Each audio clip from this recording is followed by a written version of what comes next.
Agora será contado sobre a antropologia mundial, fugindo da ideia de focar em apenas um país, o que é bem difícil, já que são diversas culturas e opiniões. Vamos, então, acompanhar um pouco dessa antropologia. Questões contemporâneas. O conceito de cultura está entre antropologia interpretativa e antropologia simbólica, que se refere à antropologia de Clifford Geertz, para quem a cultura é algo que se pode ler e interpretar. Ele vê a cultura como um conjunto de códigos simbólicos que organizam a experiência humana no mundo. Esses códigos funcionariam como programas de computador que dão instruções para a vida das pessoas. David Schneider e Marshall Chalins também elaboraram conceitos de cultura simbólica e são considerados seus precursores. A crítica pós-moderna descreve outras populações sem dar voz aos nativos.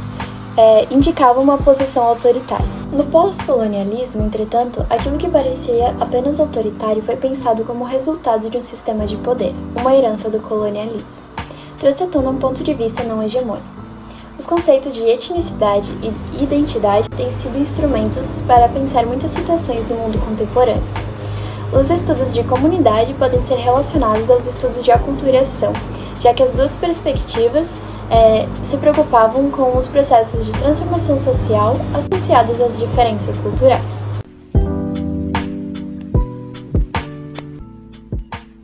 Antropologia e história.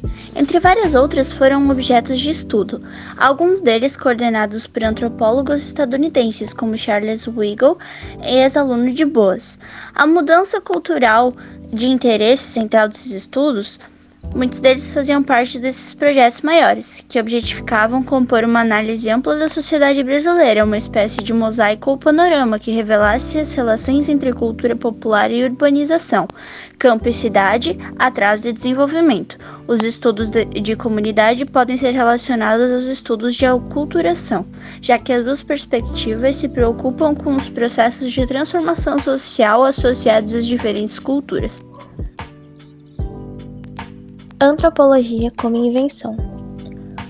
Outra discussão importante para a antropologia contemporânea é a renovação da ideia de cultura, iniciada em 1975 pelo antropólogo estadunidense Roy Wagner.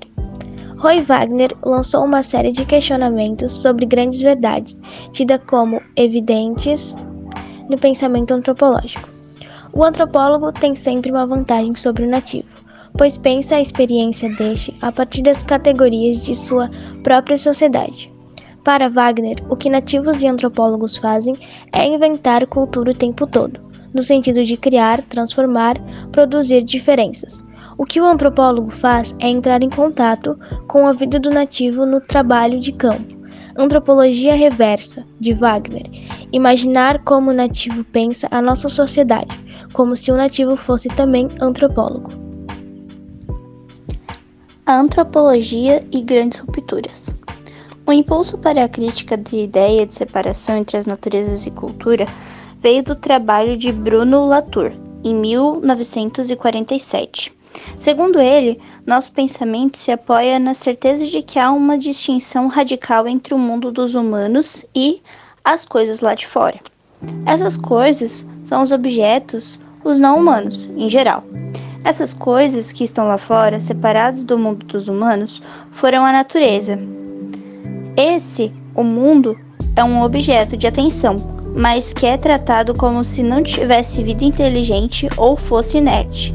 Um exemplo, a ciência.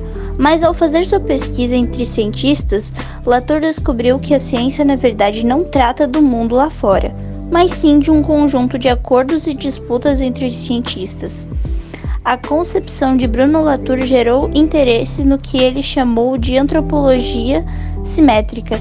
Se antes um antropólogo achava que cada cultura resolvia a sua maneira como pensar a natureza, ele necessariamente partia do pressuposto de que havia separação universal entre natureza e cultura. Em lugares das comunidades isoladas entraram em cena o campesinato, os assalariados rurais, os trabalhadores urbanos, as frentes de expansão, a migração do campo para a sociedade e a vida nas favelas. Se você fosse um estudante da década de 1950, provavelmente responderia sim. 1950, apenas 36% dos brasileiros viviam em áreas urbanas, assim a chance de que pelo menos um de seus avós tenha vivido em uma área rural é muito grande. Uma boa maneira de fazer esse exercício é conversar com alguém que tenha vivido essa experiência, mesmo quando criança. Contudo, a vida nas áreas rurais também tem passado por diversas transformações.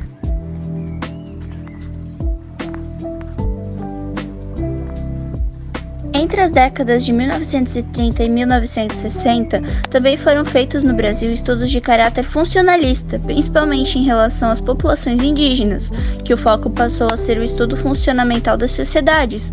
Se boa parte dos trabalhos anteriores sobre o assunto era meramente descritivo e preocupado em relacionar as práticas à antiga herança cultural, os novos estudos tinham como foco a mudança social. Na década de 1960, Florestan Fernandes e